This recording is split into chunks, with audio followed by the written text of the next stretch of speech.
He is asking to these disciples. I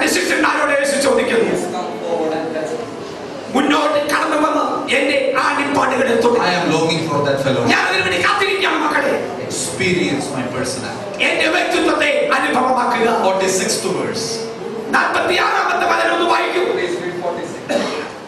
He told them, this is what is written, that Christ will suffer and rise from the dead on the third day.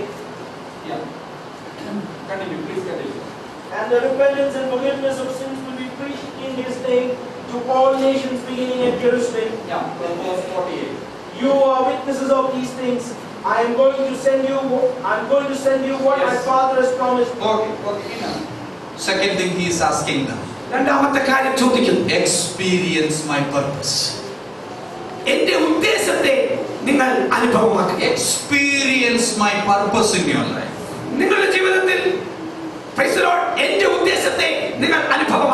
things. Experience the purpose of my suffering.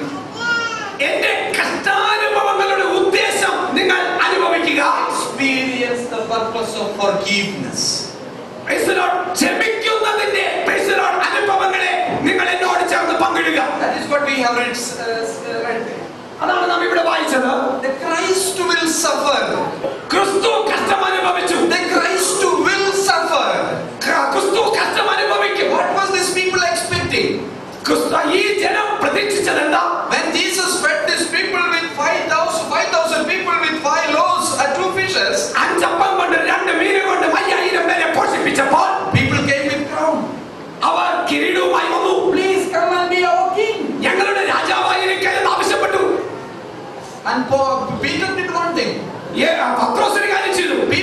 People said that, Lord, you should never be suffered. That's why he was always carrying that sword. Lord should not suffer. I should not suffer. People doesn't want to suffer. But Jesus is saying there is a purpose for suffering. That purpose must be experienced. That is what Jesus Paul said. To lead many sons to glory.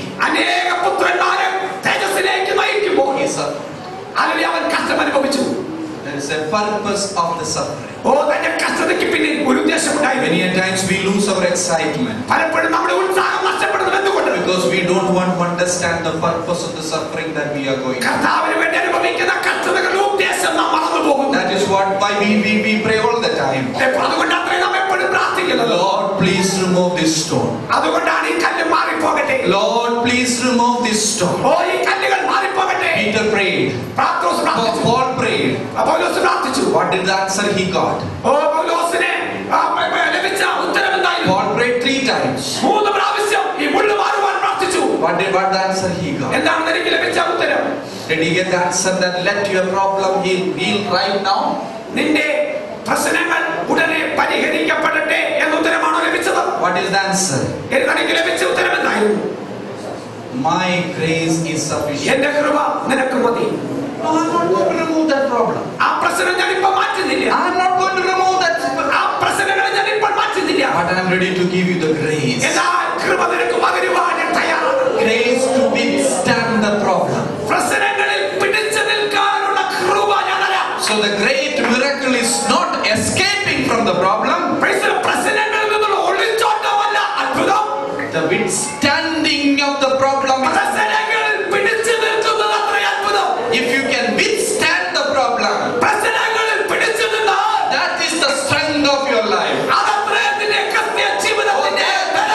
He will give you. That purpose must be understood. Many people understood that.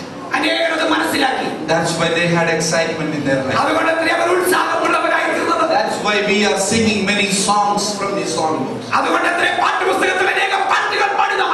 Because they have written it when they underwent the most sufferings in their life. Let me tell the story of William Carey. You have heard of about him. നിങ്ങളത് കേട്ടിട്ടുണ്ട്. He has come as a missionary to India. ആ ഒരു മിഷണറിയായി അദ്ദേഹം ഭാരതത്തിൽ He വന്നു. came to Calcutta. കൽക്കട്ടയിൽ വന്നു. If the people did not allow him to land in Calcutta, he had to go to the Hooghly River, to the interior place. കൽക്കട്ടയിൽ ഇറങ്ങുവാൻ അനുവദിക്കാത്തതുകൊണ്ട് ഹൂഗ്ലി റിവറിന്റെ അടുത്തേക്ക് താൻ പോകേണ്ടി There വന്നു. are many things I have to tell about him. അതിനെക്കുറിച്ച് വിവിധ വിഷയങ്ങൾ പറയുവാനുണ്ട്. His son died there. അവിടെ വെച്ച് തന്റെ മകൻ മരിച്ചു. There was nobody to bury him. അവനെ കുഴിച്ചിടുവാൻ ആരും കൂട്ടിനില്ല. Only a Muslim brother helped him to dig the grave, and father buried the son. കുഴി കുഴിക്കുവാൻ ഒരു മുസ്ലിം സഹോദരൻ സഹായിച്ചു. സ്വന്തം പിതാവ് കുഞ്ഞിനെ ആ നദീതീരത്ത് അടക്കി. He did not go back to England. അദ്ദേഹം ഇംഗ്ലണ്ടിലേക്ക് മടങ്ങിപ്പോയില്ല. His wife became mad. തന്റെ ഭാര്യ മാനസിക രോഗിയായി. Nobody can control that lady. ആ സഹോദരിയെ നിയന്ത്രിക്കുവാൻ ആരാലും കഴിഞ്ഞില്ല. In the banks of Hooghly River in Sarambur, there is a chapel today. അവിടെ ഹൂഗ്ലി റിവറിന്റെ അടുത്ത് ഒരു ചാപ്പലുണ്ട്. But that was the house where Carey was built and lived there. William Carey പണിത് താമസിച്ച വീടാണത്. The side room today, അവിടെയുള്ള ആ side റൂമിൽ that room was specially built for this lady. ഈ സഹോദരിക്ക് വേണ്ടി പണിത റൂമായിരുന്നു അത്. On the walls there are hooks ആ ഭിത്തികളിൽ ഹുക്കുകൾ ഉണ്ടായിരുന്നു. to chain this lady. ഈ സഹോദരിയെ കെട്ടിയിടുവാൻ Nobody can control that lady. ആരാലും നിയന്ത്രിക്കാൻ കഴിയാത്ത സഹോദരി. Violent. വളരെ വയലന്റ് ആയ ഒരു സഹോദരി. She was screaming from that place. അവിടെ കിടന്ന് കരയുന്ന ഒരു സഹോദരി. And this man is translating the word of the Lord for the people.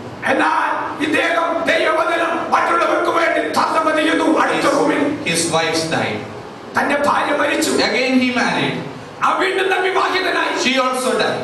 അവൾ മരിച്ചു. His another son died. അടുത്തൊരു മകനും മരിച്ചു. All these things happened in his life. ഇതെല്ലാം സംഭവിച്ചപ്പോഴും He did not go back to England. അവൻ ഇംഗ്ലണ്ടിലേക്ക് മടങ്ങിപ്പോയില്ല. Continued to translate this word of God. ദൈവവചനം തർജ്ജമ ചെയ്യുന്നതിൽ തുടർന്നുകൊണ്ടിരുന്നു. That's why Bengali people have a Bengali Bible. അതുകൊണ്ട് ബംഗാളികൾക്ക് ബംഗാളി ഭാഷയിൽ ബൈബിൾ ലഭിച്ചത്. That's why Marathi people have a Marathi അതുകൊണ്ട് Bible. മറാഠികൾക്ക് Marathi ഭാഷയിൽ വേദപുസ്തകം കിട്ടിയത്. That is why there is only one university, Christian university in India today, Sarambur University. ഭാരതത്തിലെ ഏക യൂണിവേഴ്സിറ്റിയായി Serampore university അറിയപ്പെടുന്നത് അതുകൊണ്ടത്രേ. He understood the purpose of his son. കഷ്ടതയുടെ പിറകിലുള്ള ഉദ്ദേശം അവൻ മനസ്സിലാക്കി. Then one other thing, മറ്റൊരു കാര്യം he is saying about the repentance, അദ്ദേഹം മാനസാന്തരത്തെ കുറിച്ച് പറയുന്നു. forgiveness. Jesus is saying about the forgiveness. യേശുക്രിസ്തു പറയാണ് ക്ഷമിക്കുക. Experience the purpose of the suffering. യേശുക്രിസ്തുവിന്റെ കഷ്ടതയുടെ ഉദ്ദേശം ഗ്രഹിക്കുക. Experience the purpose of forgiveness. ഓ ക്ഷമയുടെ ഉദ്ദേശം ഗ്രഹിക്കുക. And repentance and forgiveness of sin will be preached in his name to all nations. Beginning at Jerusalem, beginning in you. മാനസാന്തരവും പാപമോചനവും എല്ലായിടത്തും പ്രസംഗിക്കപ്പെടും. It will start from you. അത് നിന്നിൽ നിന്ന് ആരംഭിക്കട്ടെ. You will have a forgiveness experience right now. നിനക്ക് ക്ഷമിപ്പാനുള്ള ഒരു ഹൃദയം ഉണ്ടാകട്ടെ. No, you have to have a forgiveness experience now. നിനക്ക് ഈ അനുഭവമില്ലെങ്കിൽ Because you have backslided. നീ ഒരു പിന്മാറ്റക്കാരനാണ്. You have left me and gone away. നീ എന്നെ വിട്ടു പോയവനാണ്. That's why you don't have any excitement today. അതുകൊണ്ടാണ് നിന്റെ ഉത്സാഹം നഷ്ടമായത്. So he is asking them, അവരോട് അവൻ ചോദിക്കുന്നു, experience that forgiveness. ഓ ക്ഷമയുടെ പാപക്ഷമയുടെ അനുഭവം നിന്റെ ജീവിതത്തിന്റെ അനുഭവമാക്കി മാറ്റുക. You have that forgiveness experience. ആ അനുഭവം നിനക്ക് ലഭിക്കുമ്പോൾ You will have the excitement of Christian. നിന്റെ ജീവിതത്തിൽ ഉത്സാഹനായി മാറും. People they say they have the excitement of the Christian life അനേകർക്ക് ക്രിസ്തീയ ജീവിതത്തിൽ ഈ ഉത്സാഹം നഷ്ടപ്പെട്ടതിന്റെ കാരണം Because they have not experiencing forgiveness in their day-to-day life. അവരുടെ അനുദിന ജീവിതത്തിൽ പരസ്പരം ക്ഷമിക്കുവാൻ കഴിയാതെ പോകുന്നതത്രേ. They are not experiencing forgiveness in themselves itself. തങ്ങൾക്ക് തന്നെ ക്ഷമിക്കുവാൻ കഴിയുന്നില്ല. When you experience that forgiveness, ആ പാപക്ഷമയുടെ അനുഭവം നാം അനുഭവമാക്കുമ്പോൾ you will have the excitement. ഓ ഉത്സാഹം നമുക്ക് വർദ്ധിക്കും. If you don't have that, അതില്ലായെങ്കിൽ please check your life. നമ്മുടെ ജീവിതത്തെ ശോധന ചെയ്യുക. I will stop within a minute now. ഒരു മിനിറ്റ് കൊണ്ട് ഞാൻ വാക്കുകൾ അവസാനിപ്പിക്കും. Third thing he is asking them, മൂന്നാമത്തെ കാര്യം ചോദിക്കുന്നത്, experience my promise. എന്റെ വാഗ്ദത്തങ്ങളെ അനുഭവമാക്കുക. Experience my personality. എന്റെ വ്യക്തിത്വത്തെ അനുഭവമാക്കുക. Experience my purpose. എന്റെ ഉദ്ദേശത്തെ ഗ്രഹിക്കുക. Now experience my promise. എന്റെ വാഗ്ദാനങ്ങളെ ഗ്രഹിക്കുക. What is he saying to these people? എന്താണ് ഈ ജനത്തോട് പറയുന്നത്? You are my witnesses. നിങ്ങൾ എന്റെ സാക്ഷികളാണ്.